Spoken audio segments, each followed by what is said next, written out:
Hi, Dr. Jonathan Zelkin, board-certified plastic surgeon, here today to discuss a new phenomenon in Botox to the masseters. A lot of patients have Botox to the masseters to get a slimming effect, and it's not instant. In fact, it takes up to 3 months to see a reduction. But when you get a reduction in the volume of the masseter muscle as a result of paralyzing it with Botox or any other neurotoxin, that slimming effect makes a face more V-shaped. It's awesome. Except when you have things like buccal fat pad excess and even early signs of jowling or perioral mounds or other facial fullnesses that you can learn about in other videos on my YouTube channel. If you have that and you get Botox to the masseters enough, you can create a disharmony. This disharmony, we coined the term masseter atrophy deformity, or MAD, to describe it, because you actually see a ghost or a shadow where the masseter muscles should be. And by doing that, you get almost a step off in the jawline, loss of definition of the angle here, and relative fullness of the jowls. It's not a big deal. How do you enjoy the effects of Botox to the masseter, which is a very effective way of slimming your jawline while not affecting the side profile and the shadowing? Easy. It takes 2 injections, usually about 1 cc or more per patient, depending on how much you want or need, and your existing anatomy, and we can correct this. Check it out. So you may recognize our lovely nurse Mickey, and she gets a lot of Botox to the masseters because she likes to have that facial slimming effect. It's very popular in certain populations, and Mickey's been doing this for years, and so she doesn't want any more width in the back of the face. She likes that V-line, but really what she doesn't realize is from a side view, she's losing some of that jawline definition. She's losing the shadows below her gonial angles, and she's seeing, at least the outside observers are seeing, a relative excess of the buccal fat pads and the perioral mounds and the jowls, as we've discussed in other videos.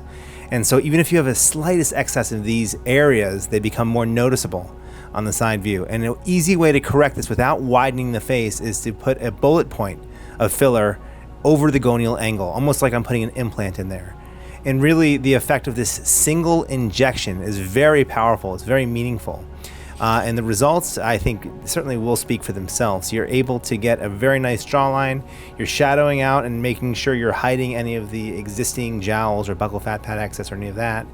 And it's a really, really lovely result. But here's how we do it. 2 injections, it's safe, and this is the technique that I use. So you can see here that Mickey has almost a shadow or a ghost of where her masseter lives. I can sort of point out the borders of it because it's almost an inverse of what should be a convexity. This relative concavity, it looks good from a frontal view. She's got a very nice jawline on one hand, but it also diminishes from that nice shadow that exists over the gonial angle. My index finger here is touching the facial artery in the notch over the gonial angle, and I'm making sure that I do not inject into that artery. I then go all the way down to bone, basically hubbing my needle, and I aspirate to make sure that I don't get blood. And then I will inject, always moving the needle, a bolus of 1 cc of hyaluronic acid filler into an avascular plane deep to the masseter muscle and against the corner of the mandible. This is the body of the mandible at the level of the angle. And now you have a big sort of, a bulge there.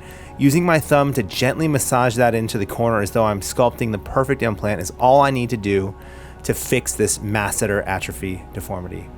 And I do the same thing on the other side. This procedure takes literally 5 minutes. It's a little bit uncomfortable, but I don't use numbing, and it's safe as long as I'm palpating that facial artery, making sure I'm nowhere near it, aspirating it, always using my needle, and injecting without resistance. If I'm meeting resistance, I'm not in the right place.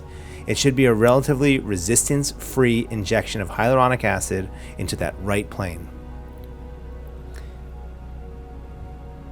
I'm always moving it a little bit to make sure that I don't subconsciously pull back or move this into the wrong position. I always want to make sure that my needle stays put. And once I have that bolus injection into that right space, I can use my thumb to gently massage that bolus into the optimal position. Over the next few weeks, this hydrophilic substance will absorb surrounding fluid and really allow this effect to become even more noticeable. Thank you so much for watching this video today. If you or somebody you know has this, we're happy to see you and take a look. Some patients even choose to have filler injected at the time of Botox injection because we can anticipate this happening.